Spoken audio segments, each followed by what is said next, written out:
হযরত শাহ সৈয়দ মোহাম্মদ আজিজুল হক শেরে বাংলা রহমতুল্লাহ তাআলা আলাইহি। সালটা ছিল 1906। সেই সময়কার চট্টগ্রামের হাটহাজারীর সবুজ শ্যামলে ঘেরা মেখল গ্রাম 12 আউলিয়ার পুণ্যভূমির স্মৃতিগুলো যেন আজও হাওয়ায় ভাসছে। ভোরের প্রথম আলো তখনও ঠিকমতো পৃথিবীতে ছড়িয়ে পড়েনি।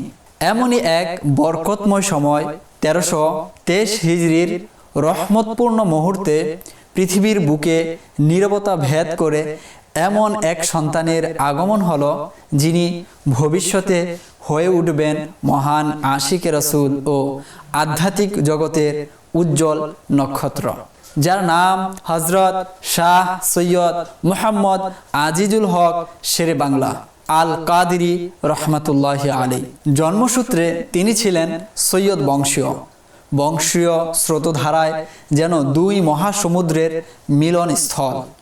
সম্মানিত পিতা হযরত মাওলানা সৈয়দ মোহাম্মদ আব্দুল হামিদ আল কাদেরী রহমতুল্লাহি আলাইহি, সম্মানিত দাদা হযরত সৈয়দ মোহাম্মদ হাসমত উল্লাহ রহমতুল্লাহি আলাইহি, আর সম্মানিত নানা হযরত সৈয়দ ইবাদুল্লাহ রহমতুল্লাহি আলাইহি।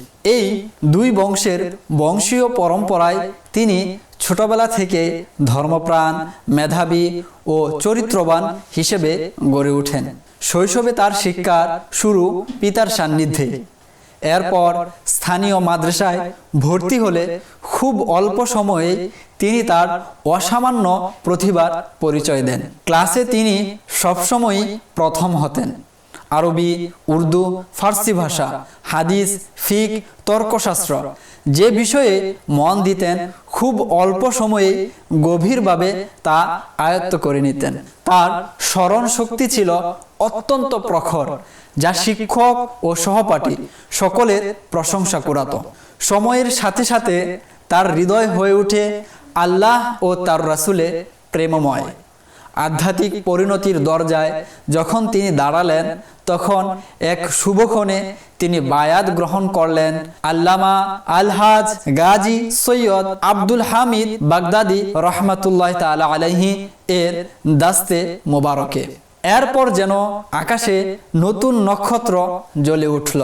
হযরত বাগদাদী রহমতুল্লাহ তাআলা আলাইহি তাকে খিলাফত প্রদান করলেন। দিনের আকাশে এক উজ্জ্বল দিগন্ত উন্মোচিত হলো। বাংলার আকাশ তার শরী ও আধ্যাত্মিক জ্ঞানে উজ্জ্বল হয়ে উঠল। বিভিন্নভাবে তিনি দ্বীনের খিদমত করেন। হাজার হাজার মানুষের হৃদয়ে জন্ম নেয় তার প্রতি অফুরন্ত ভালোবাসা। কিন্তু তারপর আসে সেই বেদনাবিধুর দিন। 1389 হিজরির 12 রজবের শুভে সাদিকের সময় মহান আশিকে রাসূল, দ্বীনের উজ্জ্বল নক্ষত্র শেরে বাংলা হযরত আল্লামা গাজী সৈয়দ মোহাম্মদ আজিজুল হক রহমতুল্লাহ তাআলা আলাইহি ইন্তেকাল করলেন। এই যেন এক দীপ্তময় সূর্যের অস্ত যাওয়া। কিন্তু প্রভাব তার শেষ হয়নি। তিনি শুধু একজন আলিমই ছিলেন না, তিনি ছিলেন যুগের আলো, এক জাতির প্রেরণা। আল্লাহ তাআলা তার প্রতি অঝোর ধারায় রহমত বর্ষণ করুন এবং তার ওসিলায় আমাদের ক্ষমা করুন। আমিন।